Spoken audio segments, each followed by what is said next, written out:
যারা যারা চাকরি রিলেটেড গুরুত্বপূর্ণ আপডেট নিউজটি দেখার জন্য ক্লিক করেছেন, ভিডিওটি দেখতে লাইক দিয়ে কন্টিনিউ করা অনুরোধ জানাচ্ছি। আসসালামু আলাইকুম বন্ধুরা, বিরাট সুখবর, জোরপূর্বক পদত্যাগ করানোর শিক্ষকদের ইএফটিতে অন্তর্ভুক্তির নির্দেশ। আজকের আপডেট নিউজটি অনেক গুরুত্বপূর্ণ। আজকের আপডেট নিউজটির মাধ্যমে এই সংক্রান্ত বিস্তারিত তথ্য জেনে নেওয়ার চেষ্টা করবো। তাহলে চলুন মূল ভিডিওটি শুরু করা যাক।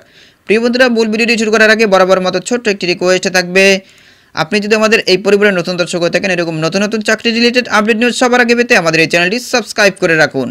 প্রিয় বন্ধুরা, দেখতে পাচ্ছেন দৈনিক শিক্ষা.com-এ এই গুরুত্বপূর্ণ প্রতিবেদনটি প্রকাশ করা হয়েছে। এখানে বলা হয়েছে জোরপূর্বক পদত্যাগ করানোর শিক্ষকদের ইএফটিতে অন্তর্ভুক্তির নির্দেশ, নিচে একদম বিস্তারিতভাবে উল্লেখ করা হয়েছে। এখানে প্রিয় বন্ধুরা বলা হয়েছে জোরপূর্বক পদত্যাগ করানোর শিক্ষকদের আইবাস ডাবল প্লাস সফটওয়্যারে ইলেকট্রনিক ফান্ড ট্রান্সফারে ইএফটি অন্তর্ভুক্তির নির্দেশ দেওয়া হয়েছে। এই সংক্রান্ত নির্দেশনা সংশ্লিষ্ট দপ্তরে পাঠানো হয়েছে। সোমবার শিক্ষা মন্ত্রণালয় একাধিক কর্মকর্তা দৈনিক শিক্ষা.com-কে এই তথ্য জানিয়েছে। চিঠিতে বলা হয়েছে, মাধ্যমিক ও উচ্চশিক্ষা বিভাগের গত 14 জানুয়ারির এক চিঠিতে শিক্ষকদের জোরপূর্বক পদত্যাগের পেছনে যাদের বিরুদ্ধে যৌক্তিক অভিযোগের তদন্ত প্রতিবেদন আইন ও বিধিবিধান অনুযায়ী নিষ্পত্তি না হওয়া পর্যন্ত সংশ্লিষ্ট শিক্ষকের বেতন ভাতা চালু থাকবে বলে নির্দেশনা দেওয়া হয়েছে। এমন পরিস্থিতিতে মাধ্যমিক ও উচ্চশিক্ষা বিভাগের ওই চিঠির নির্দেশনা অনুযায়ী দ্রুত তদন্ত প্রতিবেদন পাঠানো সহ প্রয়োজনীয় ব্যবস্থা গ্রহণের জন্য বলা হলো।